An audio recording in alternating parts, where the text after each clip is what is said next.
We are excited to have you because we are anticipating an education that is much needed. We have to figure out a way, in my opinion, to make local politics sexy. So I want you to really help us develop the clearest understanding of how we can go about empowering ourselves and spreading the word.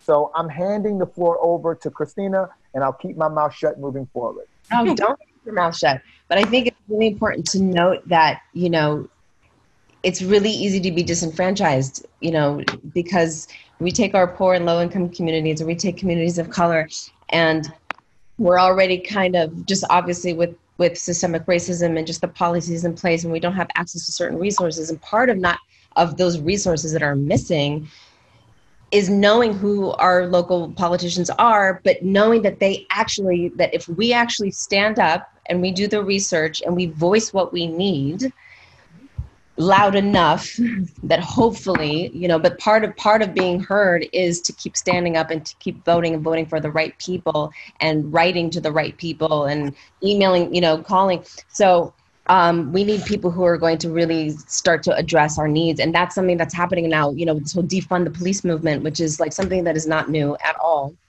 But part of what that means is just like to make sure people are fighting for us and listening to what our needs are. Okay, let's just go to the questions. I'm beginning to see that though important, like you said, Romany, in the White House, politics may not have an immediate effect on our day-to-day lives as local politics. For instance, POTUS recently stated that the discussion over qualified immunity was a non-starter. Meanwhile, the governor of Colorado has already signed a reform bill to end qualified immunity as well as banned chokehold. How important is the local vote, and how can we use it to better serve our community? So we already kind of touched on this, but if you can take it away. Absolutely. So I kind of grew up within state and local politics, and the local vote is so important. There are places you can even vote for a dog catcher in the South. I know it sounds really, but you can. There are so many municipalities in the United States that I could use a whole half a day to talk about this, but I'm going to just focus on a few things. Obviously, our cities are a place where budgets are determined, and local county governments as well. And so when we're talking about defund the police, cities and counties are the people who actually the police work for. Most of the police, they're not federal under control, right? They get federal money and there's things there, but the municipal sheriffs, you can vote for some sheriffs in this country. We got Sheriff Arpaio out in Arizona years ago who got pardoned by Trump, but who was running concentration camp level style for immigrants in Phoenix, Arizona, right? And getting him out changed the conditions. Now, it didn't drastically, right? Like, we don't have them free them all, but they're not, they were doing psychological warfare in there, like giving people bologna sandwiches and wearing pink and all of these things. And those practices have stopped because we got Sheriff Arpaio out, right? Mm-hmm. So sheriffs are really important. City councils are really important because they determine the budget for your education, the policing.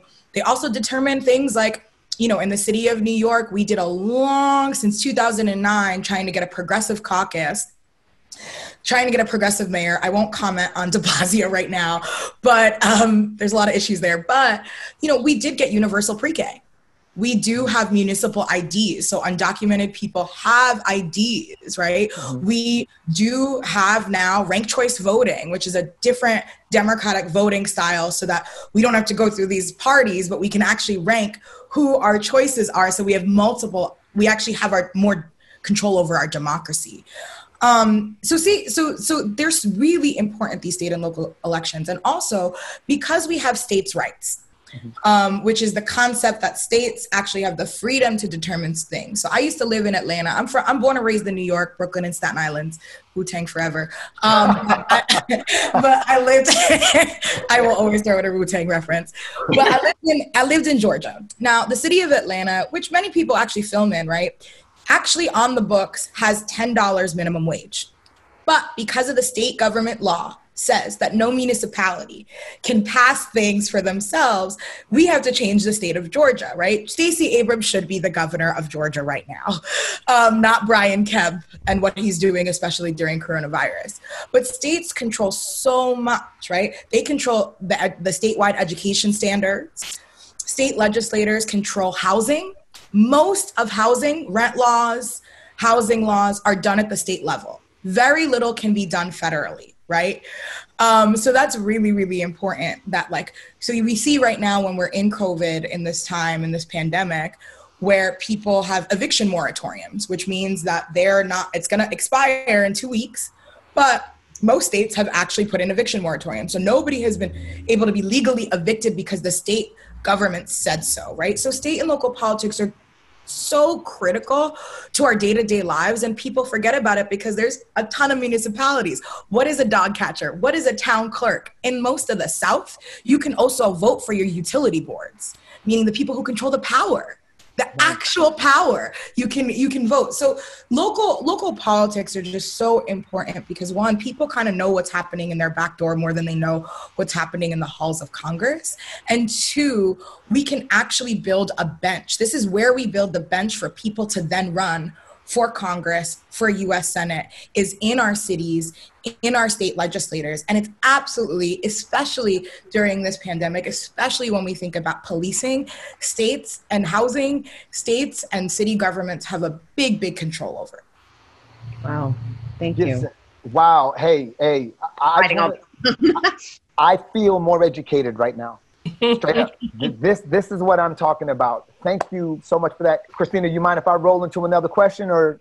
No, I was going to go to the next question, but do if you have a question. Now that you've made this clear, you've given us all a very clear picture of what the local vote means to us personally, what it affects. When you look on the ballot, on the local level, there are so many candidates in office that the average person does not know of or understand. Considering what's going on right now, what do you think are some of the positions that we should probably focus on? Yeah, totally. So there's a cheat sheet that I can always share with folks about years and how they line up, because there is actually a method to this madness. Mm-hmm. So this year, specifically, almost every, except for New Jersey, Virginia, state legislator is up in this country.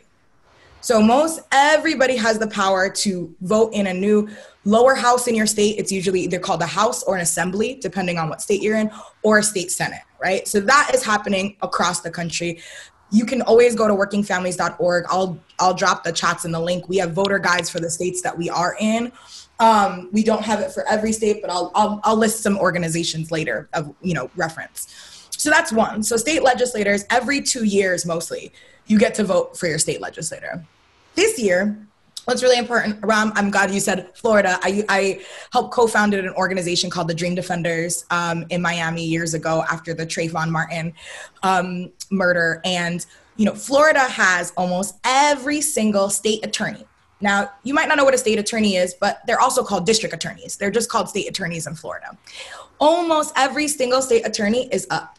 District attorneys are not that popular this year. There are more races next year, but there are key ones that we're looking at in Wayne County, which is where Detroit is. There are a couple of places in Michigan and Ann Arbor, and most of the state of Florida has state attorneys and district attorneys up this year right now. And the Florida primaries are actually in August.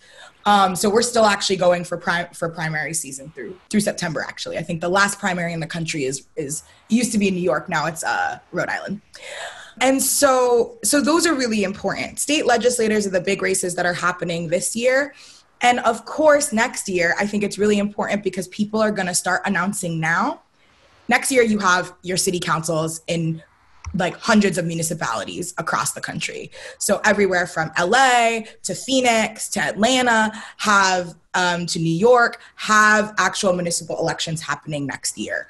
This year specifically, most state legislators are up. Not state governor, so not the executive, but the body is up this year.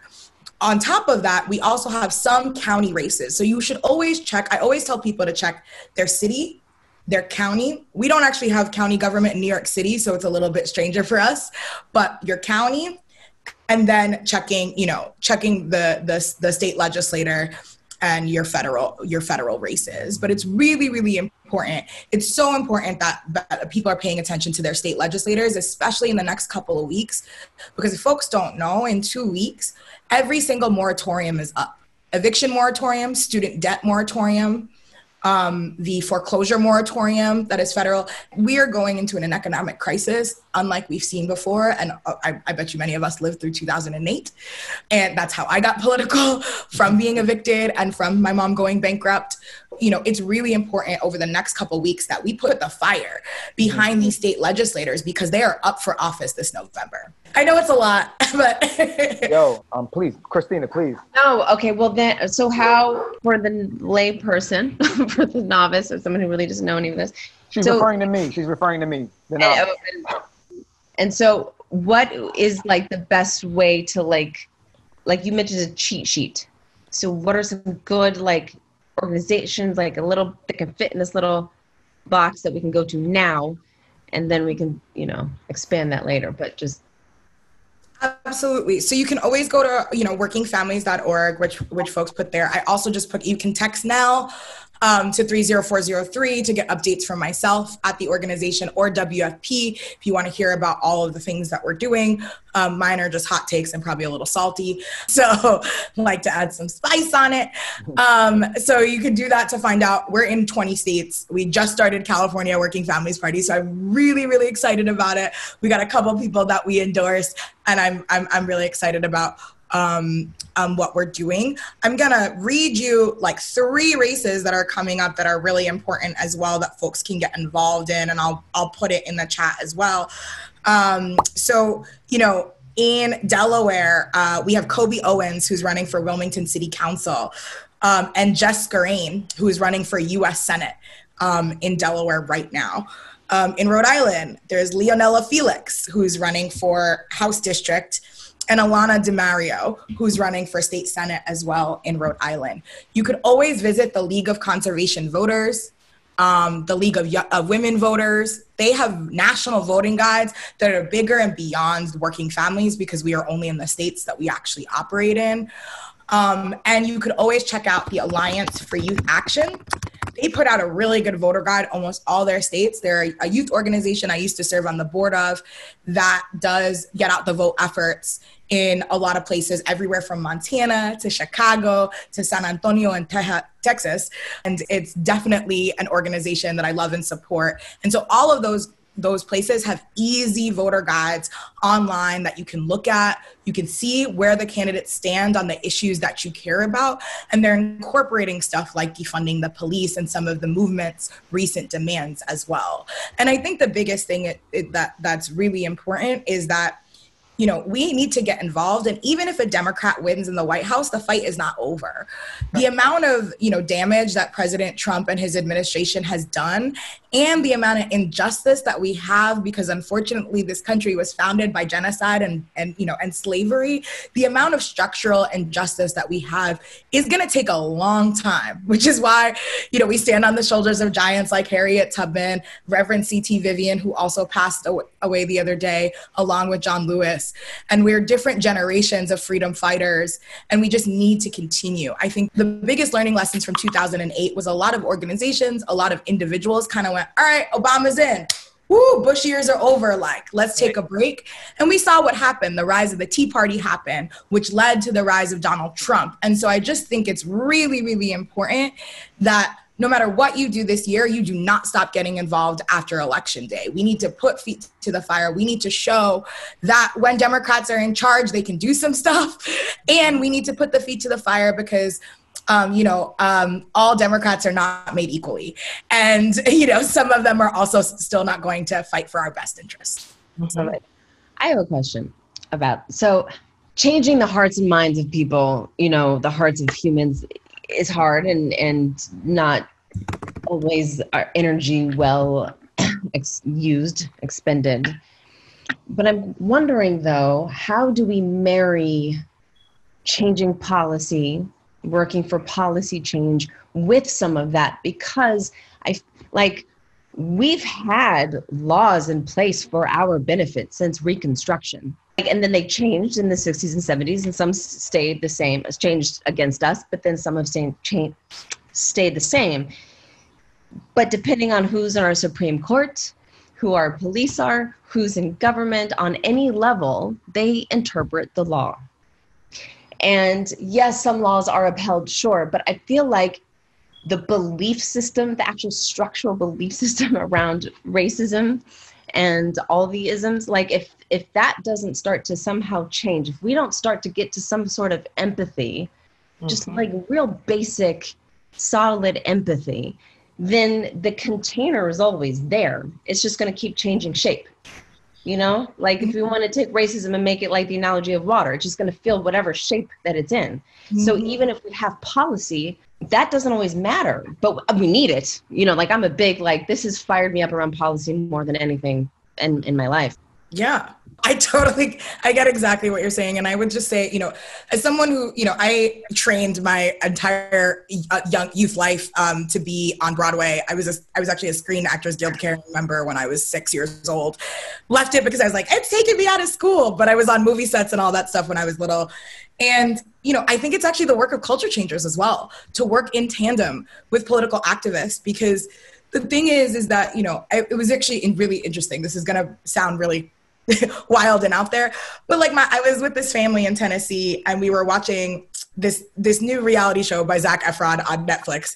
And like the things that he was talking about actually were like stuff that I try to explain to people in movement all the time, but it was jargon. Like he was just like, oh, we should, like, he basically said we should redistribute wealth like on this show. And so I just think that like I have been really inspired by seeing culture change coming from Hollywood and Broadway and all of these things, because that's how we change things. Like Harry Belafonte, who's one of my mentors, was in the movement, right? Like Sammy Davis Jr. was on the March on Washington. Everybody was on the, Rita Barretta was on the Washington, right? Like for me, it's like, how do we actually deepen relationships between us on the front lines in political activism and folks who do culture work, whether that is acting, singing, dancing, art, because that's actually what changes the culture. And if we can work together to actually say, you know, and I know folks do this already, I think it could be even done like fully. Like if we can work together to be like, all right, this episode is going to be about voting and like, what do we really need to put here? Or this, you know, and we need it too. Like there are times where, like I said, I see things explained way easily by folks who are creatives than they are for us. And, you know, there is no movement without creativity. There is no movement without artists on the front lines with us. So I would say it's on both of us to actually figure out how we change the hearts and minds. But I feel like culture is the thing that is important. No, thank you. Very eloquently put. And I think Allison has a question. Am I right, Allison? No. But I was just about to say, Chandrella's got one. No. Go ahead, Allison. To say that's a really great segue into our next guest. It really is actually the office. Before we go, I just want to ask one thing of you, Nalini. I was a neighborhood council board for 3 years here in my community because it was no African Americans living where I lived. And so I took the liberty of joining it. And I just wanted you to, you know, because we're all trying to figure out certain different things. For me personally, that was how I was more educated, just joining the local neighborhood council board. And I have found of late that many of my friends are not even aware that they have power within their own community to make changes, and knowing that there's funding for the neighborhoods in your particular city or whatnot, and you are in charge, and it's just day-to-day people that are making these choices. So if you could elaborate on that really quickly, if you don't mind, just to get everyone else where they can do it right where they are. That really has been a blessing for me.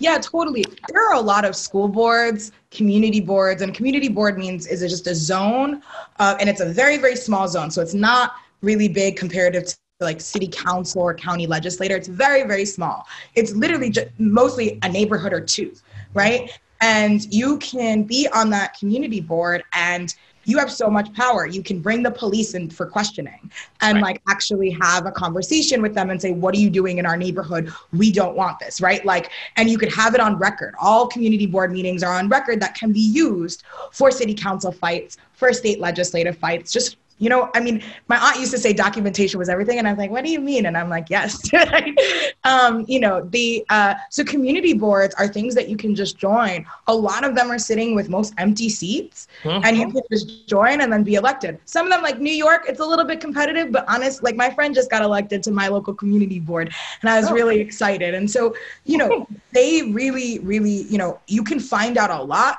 You can also, it's a really good civics lesson, and it's a lesson in what your community is doing, what you actually have control over. Because when we took civics out of school in public education, we lost all of that knowledge. That knowledge was not passed down in the way. A lot of people who fought for those rights are now gone and passed. And so we need to figure out more ways, and joining a community board or getting involved, even if you just go to the community board meetings, they're public, they're on the record, they have to be, you have to have a certain like days or hours notice. Everyone is different, but if you go, you can find out a lot of stuff. So it is really, I'm glad that you were on it. Thank you. Nalini, you have inspired a ton of other questions, but because we have other guests, I'm like, yo, man, this Boricua is on fire. And, oh wait, I think Chandrell is actually, but I would, before we, listen, I can't tell you how grateful we are to have you. And we really hope that this is the beginning of many other discussions. And also, you know, we thank you for your energy, for inspiring us, for being so specific and generous with your time. Before you go, could you please give us, like, what organizations, please share any nonprofit organizations or causes that you are working with that you think are important to highlight at this time, especially now?